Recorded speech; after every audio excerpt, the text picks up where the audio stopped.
Les Templiers existent sous la forme de communautés secrètes et isolées, à l'influence limitée. Jusqu'à ce 1er mai 1776 en Bavière, où la race humaine va connaître ce qui risque d'être son jour le plus sombre.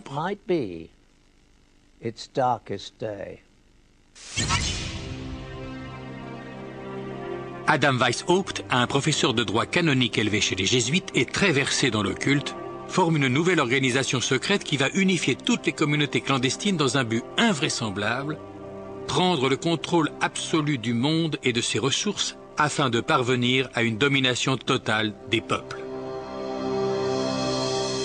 Un nouvel ordre mondial selon l'euphémisme de Weishaupt.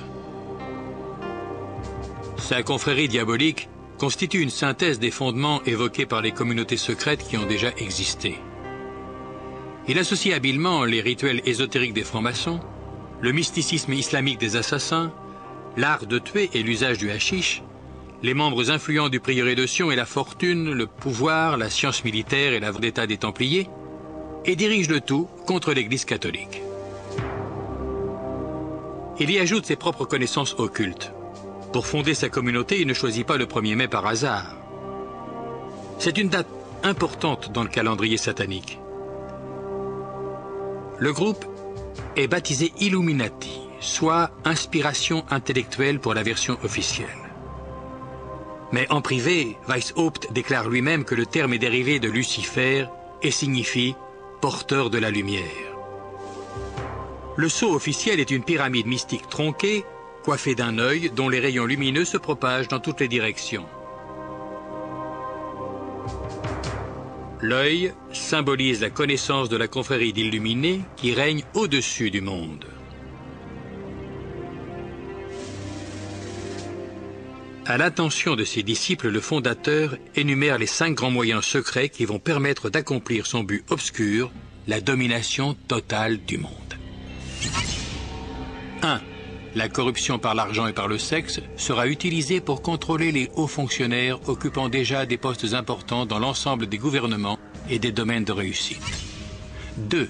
Les Illuminati qui sont dans le corps enseignant des collèges et des universités devront instruire les meilleurs élèves pour les besoins de la cause. 3. Les personnes influentes et les élèves spécialement entraînés sous le contrôle de la confrérie seront placés dans les coulisses des gouvernements, des institutions religieuses et financières et utilisés comme agents. 4. La communauté secrète exercera une suprématie absolue sur les médias afin que toute information puisse être orientée de manière à convaincre le grand public qu'un gouvernement mondial unique est la seule solution à nos nombreux problèmes. 5. La phase finale de l'opération utilisera toutes les forces en place afin de lancer des coups d'État militaires destinés à renverser tout gouvernement hostile et à mettre le monde sous le joug d'un gouvernement global contrôlé par les Illuminati.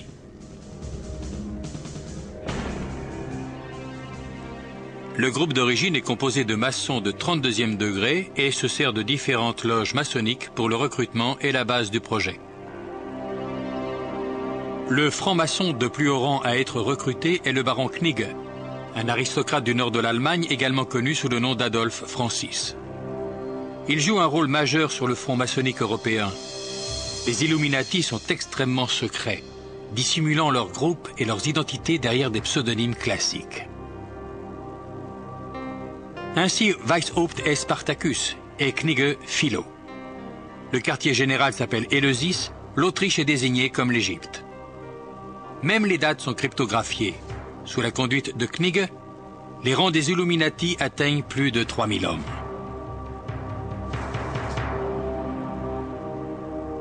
Mais un succès aussi rapide engendre l'opposition, notamment de la part des jésuites qui, dès le début, combattent les Illuminati avant que l'ensemble des prêtres ne deviennent activement leurs ennemis. Dès lors, l'Église catholique mène l'offensive contre la confrérie secrète. L'opposition grandit au point que le gouverneur de Bavière déclare dans un édit de 1784 que les Illuminati représentent une conspiration hors la loi. Un grand nombre de leurs membres est emprisonné et certains, dont Weishaupt, sont bannis du royaume. L'illuminisme et bientôt la franc-maçonnerie sont contraints de quitter la Bavière. À la fin du XVIIIe siècle, les Illuminati semblent avoir été complètement éradiqués.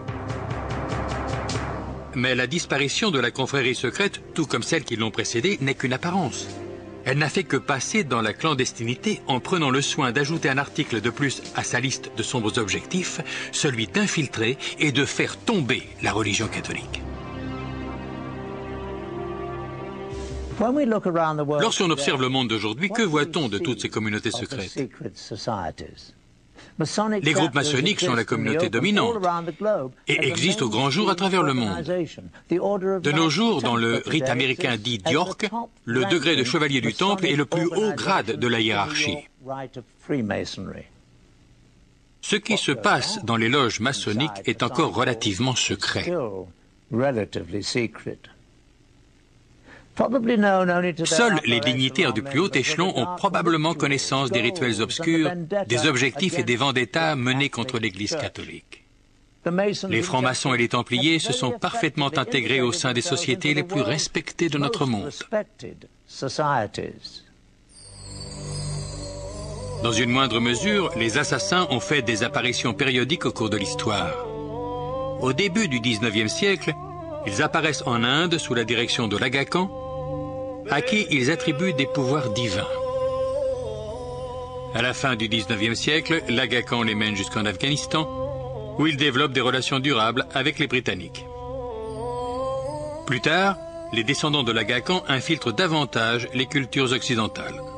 Le mariage du prince Ali Aga Khan, petit-fils d'Aga Khan II, avec l'actrice américaine Rita Hayworth en est un exemple frappant. Les assassins, en tant qu'organisation meurtrière secrète, appartiennent-ils désormais au passé? Les effusions de sang perpétrées de nos jours par les extrémistes islamiques portent à croire que les assassins sont encore bien actifs. Le prieuré de Sion est également toujours en activité de nos jours. D'ailleurs, un grand nombre de figures illustres de l'histoire y auraient servi comme grands maîtres. Certaines preuves confirment cette hypothèse. En 1975, une découverte est effectuée dans une librairie parisienne. On y trouve des parchemins désignés sous le nom de dossier Le Carré. Ces documents révèlent entre autres que Léonard de Vinci, Victor Hugo et Isaac Newton ont été des membres secrets du prieuré. Certains attribuent la création de l'Union européenne au prieuré de Sion. François Mitterrand aurait été un de ses membres, tout comme beaucoup d'autres puissants de ce monde. Quant à la lignée des Mérovingiens que cette institution a fait le serment de protéger, elle se poursuit. À travers les mariages incestueux au cours des siècles, la plupart des familles royales d'Europe peuvent faire valoir leur descendance mérovingienne. On dit que les 44 présidents des États-Unis seraient tous issus de ces familles royales.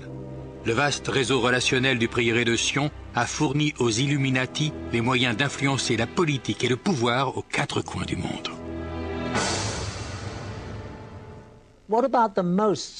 Justement, qu'est-il advenu des Illuminati d'Adam Weishaupt, la plus secrète d'entre toutes ces communautés, cette confrérie qui a fait le vœu de rassembler toutes les autres pour diriger le monde?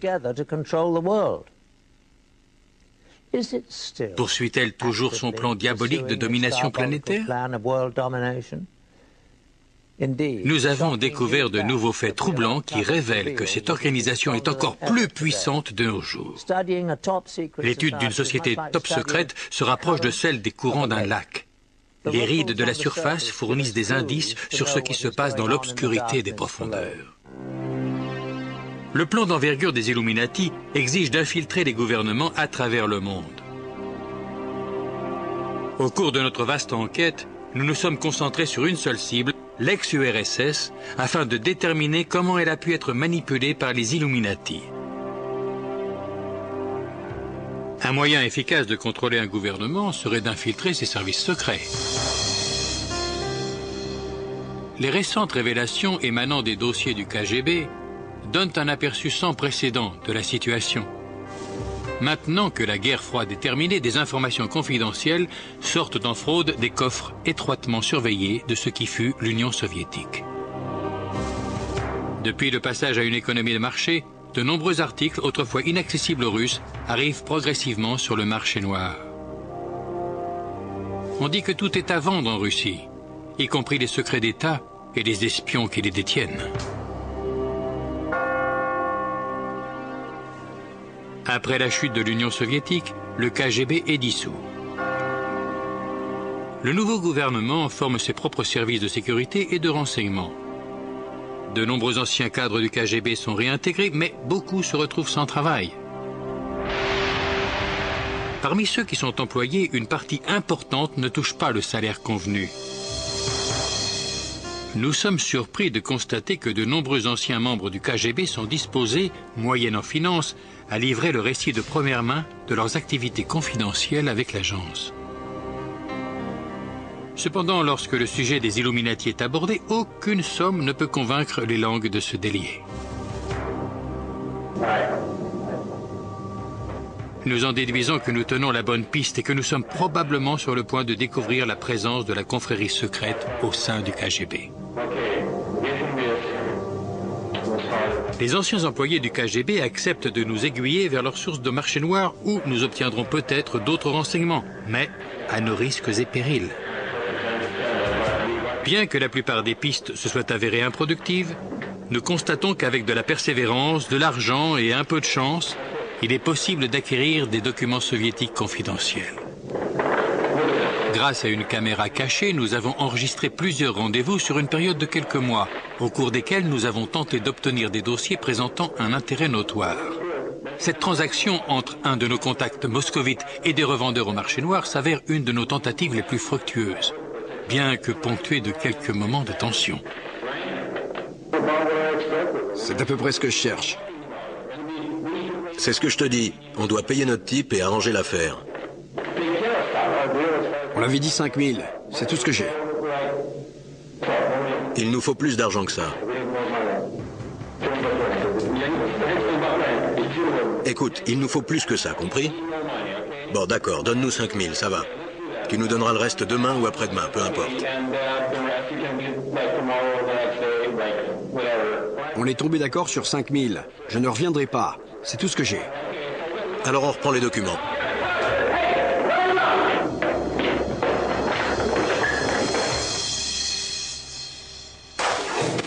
Une fois à l'abri des revendeurs au marché noir, la lecture des documents confirme l'une des informations les plus précieuses que nous ont fournies les ex-agents du KGB. Exactement ce que l'on nous avait dit. En effet, le KGB consignait soigneusement ses activités sur des documents, des films et des bandes, lesquels étaient entreposés sous haute surveillance dans un local situé sous le QG de l'agence.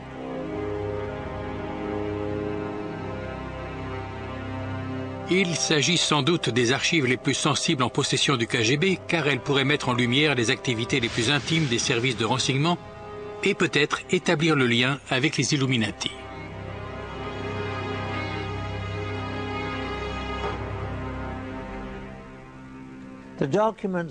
Les documents que nous avons achetés au marché noir revêtent une très grande importance.